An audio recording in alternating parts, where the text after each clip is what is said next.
First, I would like to thank the invitation that was addressed to me.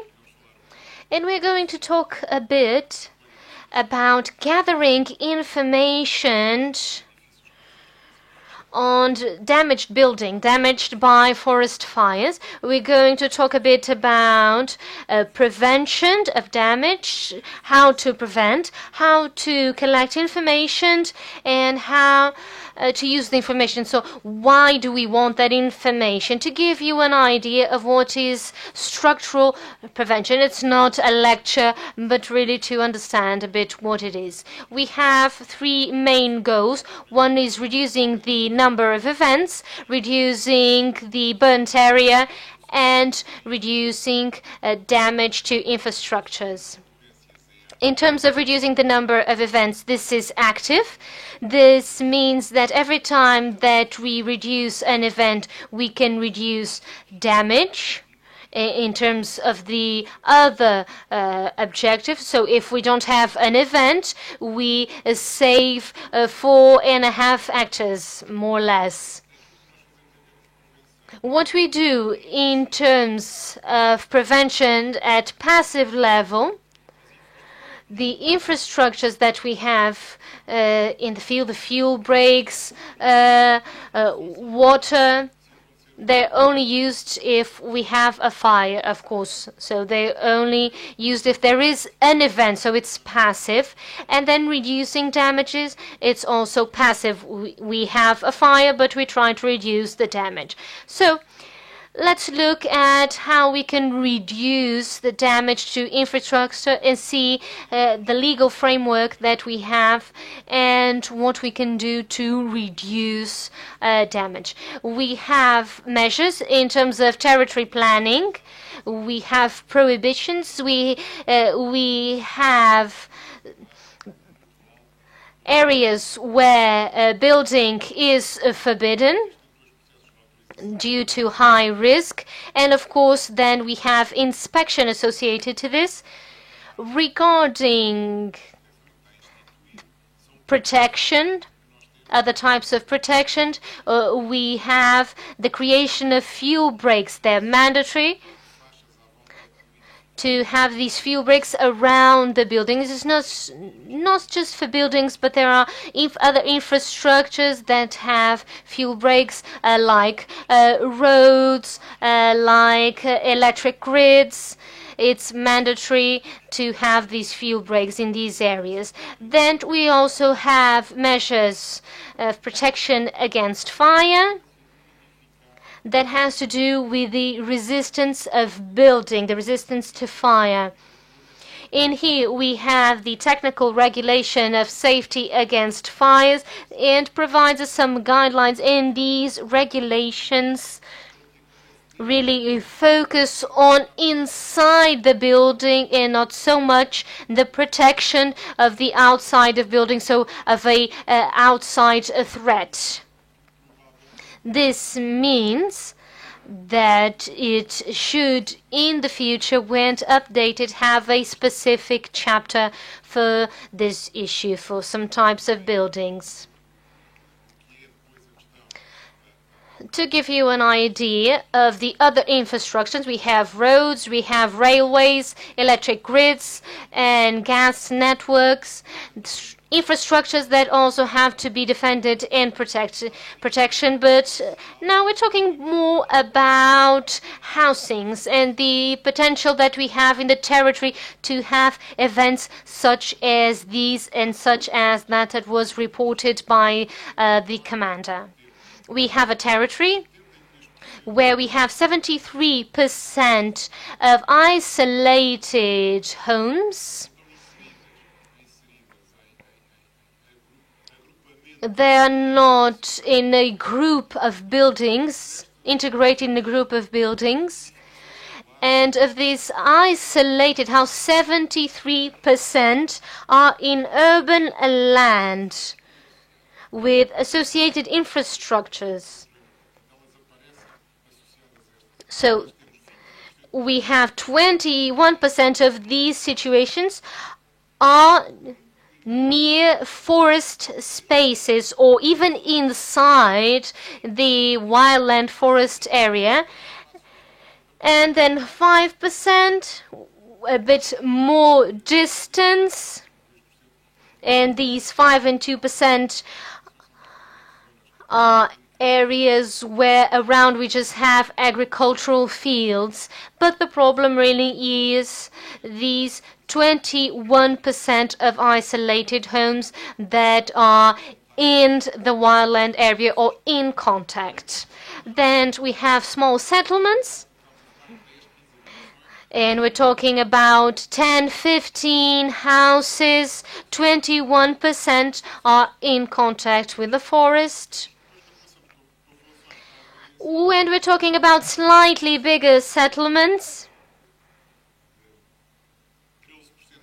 it's 13% of which has contact with forest area. They're settlements where we can have around 50 houses, and 13% of them have contact with forest area. And then we have the capitals of municipalities or parishes where 9% is in contact with forests or wildland areas.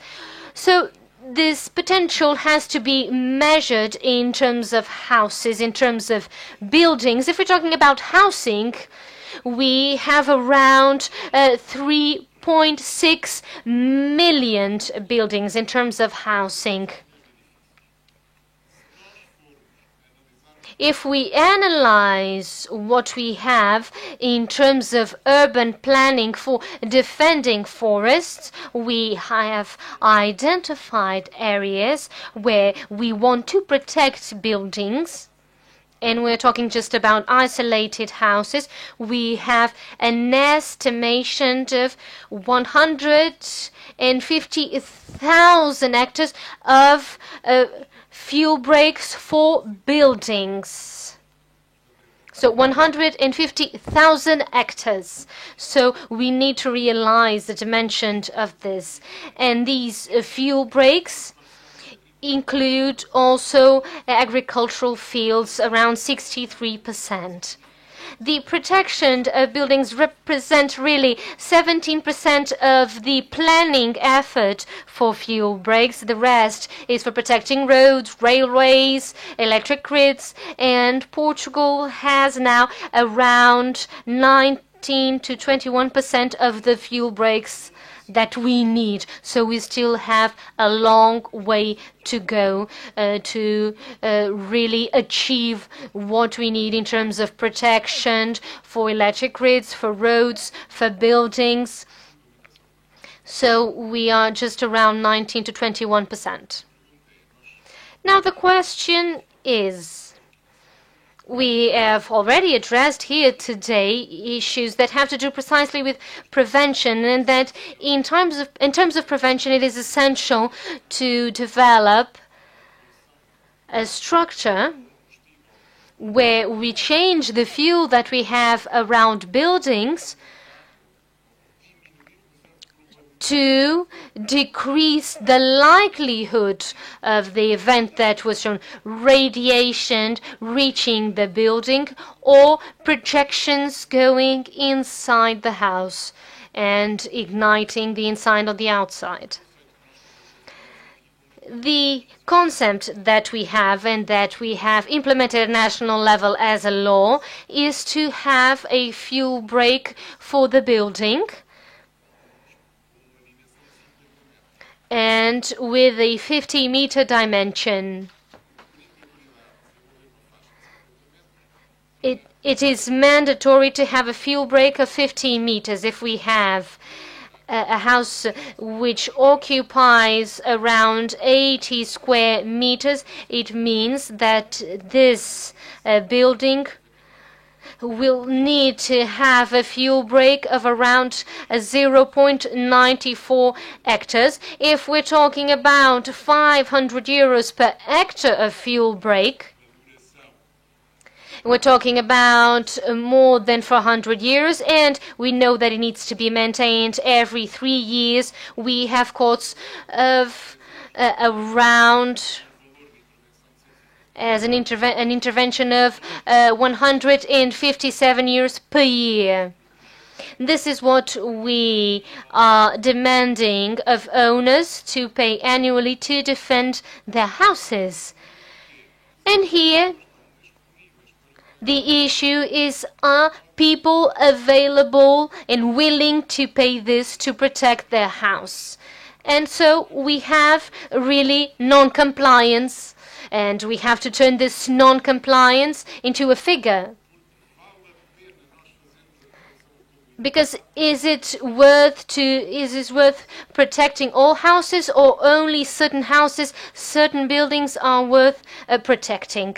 So this is a relevant issue that we'll probably have to debate further along. Regarding information, it was said this morning that we don't have systematized information. We have dispersed information, no specific methods. It was collected with different objectives.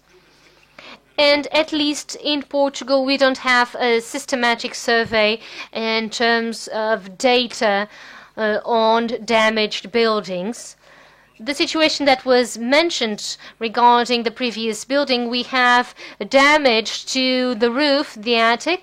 Are there other houses, other buildings which were affected? Partially or totally? We need to have this differentiation in terms of information, and we do not. We don't have surveys of damages, only for critical situations and large fires. And let's talk a bit about a few cases. 2003 was the year where we did the greatest effort in terms of survey, identified by the National Institute of Statistics. This was a survey which was conducted with the help of municipalities, and we identified 2,383 buildings affected.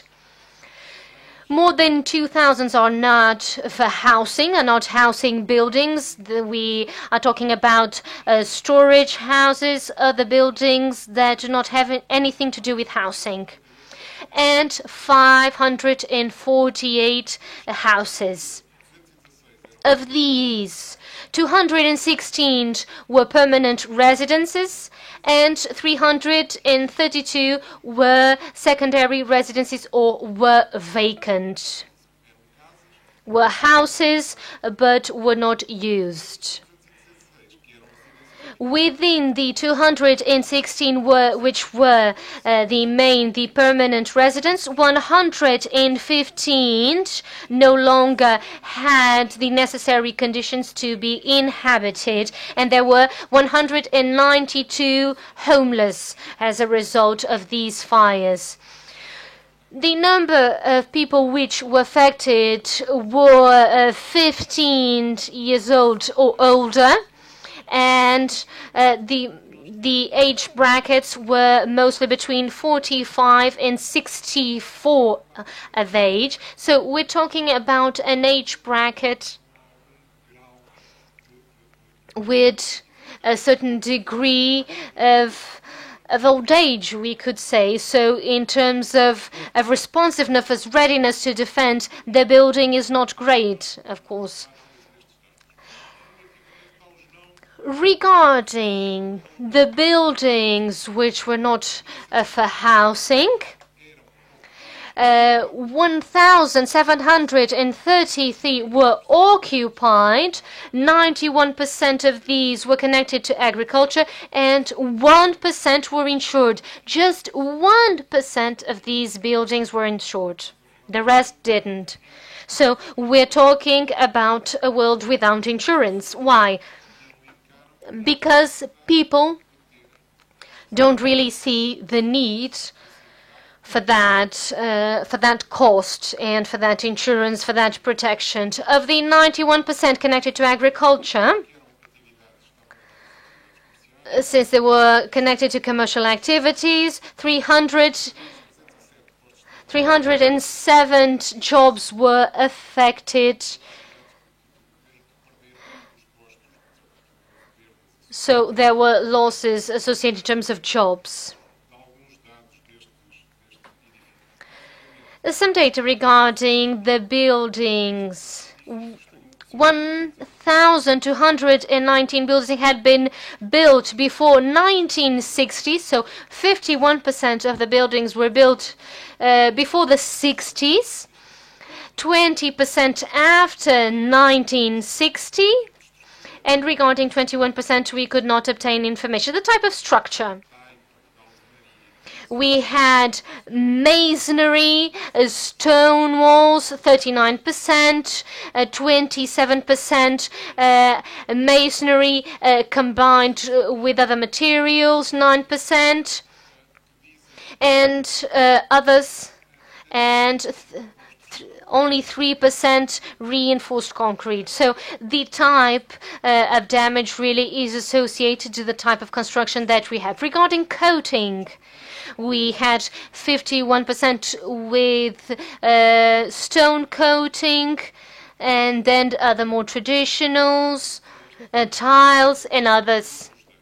Now this graph has to do with the amount of damage. So we had 2,280 buildings which were not houses, around 10 million.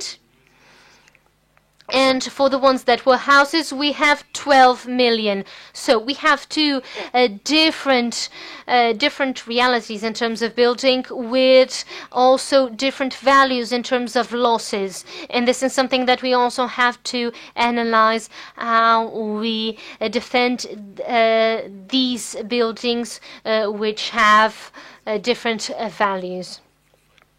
After this analysis, using the data from the National Institute of Statistics, I used a case study from the thesis by engineer Ana Rita Fernandes, and based on this data and identification of these cases, we compared the buildings which were affected and those which were not affected. In 1.5, for example, we had this high number of houses affected, but there were other houses in the affected areas and houses which were not affected. So compare a house that burnt and a house that did not burn, and only then can we reach some conclusion. I don't know if you can see the graphs well. But basically what we have here, this graph has here a light color, unburned buildings, and in red the burned buildings. This is from 0 to 100%. So all houses which had a number on the door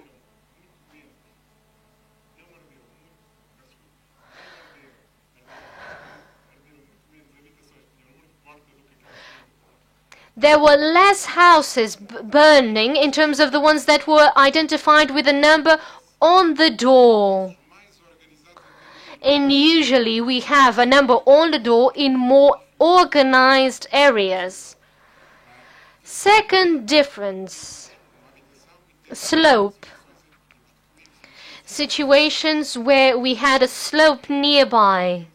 Once again, we see on the left less slope, and we see that the number of houses which burnt is not as much as where we had more slope. So this has to do with topography. Then in terms of the materials of the roof,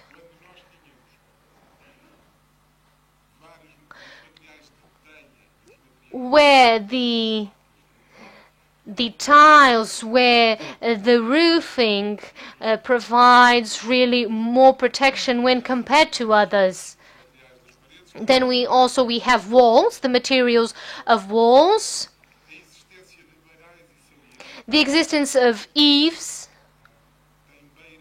When the house has eaves, it really presents more resistance to fire. And when these structures or others aren't present, the behavior is different. And something that does not seem relevant, the existence or not of garage,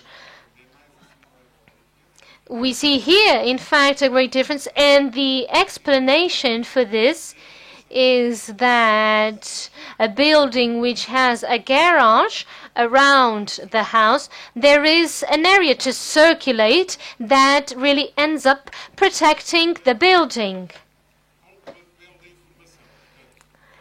And this really has to do with the role of information, because everything that I'm reporting here is based on information which was gathered. And so it is important to think about the relevance of information. We also have here accessibility, vegetation on the roof, the width of the access to the house. This has to do with vegetation on the roof, the third one. And buildings are more affected when there is an accumulation of pine needles or leaves on the roof when compared to a situation where we have branches of trees, which sometimes cover the roof. There doesn't seem to be a big difference. Then we have the space that can be defended, and without defendable space, where the space that we have between the building and the vegetation is very reduced or almost in existence. And then we have the situations where we increase really the brake, that fuel brake, and it would expect it to be linear, but it isn't, as we can see. Then we also have an analysis where we used a theoretical classification to assess from 0 to 10 the risk of the building. What we tried to do with this study was, if it was possible, to really understand the risk of a building just by observing it. This was the objective of this analysis. And we see here really a curve in terms of the houses that burned and didn't burn in comparison precisely with this risk, then with the assessment of the landscape, and then assessment of the overall risk. And it is the last one, the assessment of the overall risk, that provides the best classification for these situations. Now, there are certain issues for which we do not have information, and we would like to have some answers. Prevention. Should we or not impose rules, planning rules, to limit construction in high-risk areas? Some people will say yes, others will say no. Should we impose all of those limitations for all types of buildings? Yes or no? We don't have a clear answer for this, of course. As principle, the state, what did it do? It imposed rules in terms of buildings. What we have nowadays, we have some people asking why do we have a building which is not occupied, is not going to be occupied by people? Cannot we have that infrastructure in a high-risk area, sometimes people ask. Or if we can have a building which is highly protected, passive protection, Can we have it in high-risk areas? So certain questions for which we do not have an answer yet. We don't have the knowledge that we need to provide a specific answer. How to really size fuel breaks? Should they be the same for all buildings? Should we have differentiated fuel breaks depending on the building? Depending on the value of the property, the characteristics that we should have, or which construction characteristics should be required for new buildings, and which measures should be required to increase the resistance of existing building. One thing is building a new, another thing is protecting and renewing what we already have, and we don't have technical knowledge. In terms of firefighting, what models can we have to really size the effort, to really assess the amount of efforts and resources that we need? How can we develop these models? How to identify the weaknesses of buildings? What we saw in the previously reported situation is really a weakness of the building that was not clearly seen. When the resources arrived, they weren't aware of the weakness, and it really led to the damage. How can people on the ground really understand and identify the weakness? Say, here the weakness here of this building is the roof, is the door, is this or that. We need really to convey that knowledge for those who are on the ground so that they can have a suited response. Should we or not recover all of the affected buildings? The figures which I presented in terms of houses were 12 million euros. If we recover all of those buildings, they will be exactly in the same place where they were, in a high-risk area which already existed and led to the damage. Should we recover them? Yes or no? Issues that are also raised. What rules should we establish for recovery? We had an incident there. Are we going to keep things as they were and to rebuild exactly under the same conditions with the same materials? We know that people suffered losses. We can provide support through solidarity funds, but are we going to invest to repeat the same mistake? What have we mentioned? What have we addressed in terms of prevention? What we want is to provide training for technicians so that they can support owners, so that we can increase accountability and the responsibility of owners. Those from civil protection, from our institute, need to have training to really contact with people, and so that they can really become aware of the risk and defend their buildings. And so that we can have less accountability and less responsibility on part of public entities. When we're talking about buildings, buildings have owners, and so the ultimate responsibility is of the owner, and so the state, this is more of a personal opinion, the state cannot be responsible for the safety of really private property. So there are here issues that need to be addressed. Of course, this needs to go through awareness campaigns and of managing all of the information that we have. And this really has to do with how and why we have information. We have lots of ways of collecting information, And when we talk about information, we talk about databases.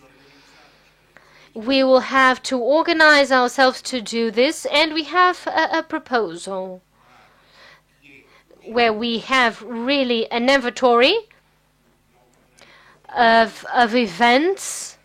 We have to go to the field, and we need, of course, to assess and to develop ways to measure the characteristics. We need to have correction measures within this inventory, within the inventory of buildings. We need to develop corrective measures. In terms of the evaluation, the assessment of characteristics has to do with topography, it has to do with occupation, it has to do with construction characteristics, accessibility. And in terms of damage inventory, is how do we assess damage? The metrics that we use. One thing is a shutter, another thing is part of a house or a roof. How really do we assess and classify the damage? Then, of course, we have to identify the ignition cause inside the building. The cause comes from outside, but it comes inside, and how it behaves inside is another part of the investigation. We need to have technicians inside houses who can say this house burned because something came in through the chimney or through the window. This has to do with research, and we'll also have to be part of this. And then finally we have the assessment of the efficacy of protection measures. So we are imposing protection measures, but they have to be assessed so that we make sure that they are effective. This also has to do, in terms, of course, of damage assessing, has to do with also determining losses. Finally, what are we missing? We have a long way to go to have this operation completely implemented. All of this entails steps and procedures. We haven't defined yet who does what. We have really to assign responsibilities. This is demanding, will have costs, will require training, so we have to identify at institutional level who does this. We need manuals in terms of assessment metrics and also in terms of the implementation of preventive measures. We also need manuals for the assessment of damages and losses. We need to provide training in terms of research techniques and also in terms of the efficiency of measures. So, if you provide us with the material, manuals for assessment metrics for the implementation of these preventive measures, it would really be important. Thank you.